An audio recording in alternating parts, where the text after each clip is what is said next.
ప్రస్తుతం మనం నాగిశెట్టిపల్లె పొలం, దిర్శవంచి పొలం సరిహద్దు రాయి వద్ద ఉన్నాం. ఈ సరిహద్దు రాయి గురించి ఇక్కడ నాగిశెట్టిపల్లె పొలం కానీ దిర్శవంచి పొలంలో ఉండే రైతులు కూడా గత కొన్ని రోజులుగా వీళ్ళు కొంత సమస్య ఉందంటూ ఎన్నో విధాలుగా ఘర్షణలు పడతా ఉన్నారు.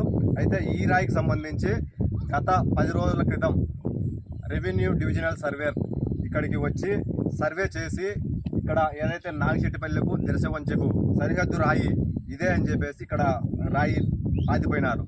అయితే ఇక్కడ ఉన్నటువంటి ప్రధానమైన సమస్య ఏంటంటే మనం అక్కడ చూడొచ్చు, మనకు కనిపించేటువంటి రాయి ఏదైతే ఉందో బ్రిటిష్ కాలంలో కూడా వాళ్ళు ఆ రాయిని ఇక్కడ నాటిన రాయి. ఇక్కడ ఏదైతే ఈ దిర్శవంచ పొలంలో ఉన్నటువంటి యజమానులు ఎవరైతే ఉన్నారో వారు ఈ రాయిని తీసుకువెళ్ళి అక్కడ నాటారని రైతులు ఆరోపిస్తున్నారు. దీనికి సంబంధించి రైతులు ప్రతిరోజు కూడా ప్రతి సంవత్సరం కూడా పంట పొలాలు వేసుకునే సమయాలలో ఘర్షణలు పడతా ఉన్నారు. దయ ఉంచి రెవెన్యూ అధికారులు కానీ ఉన్నతాధికారులు, జిల్లా ఉన్నతాధికారులు కూడా దీనిపైన స్పందించి ఈ సమస్యకు పరిష్కారం చూపించాలని రైతులు కోరుకుంటున్నారు.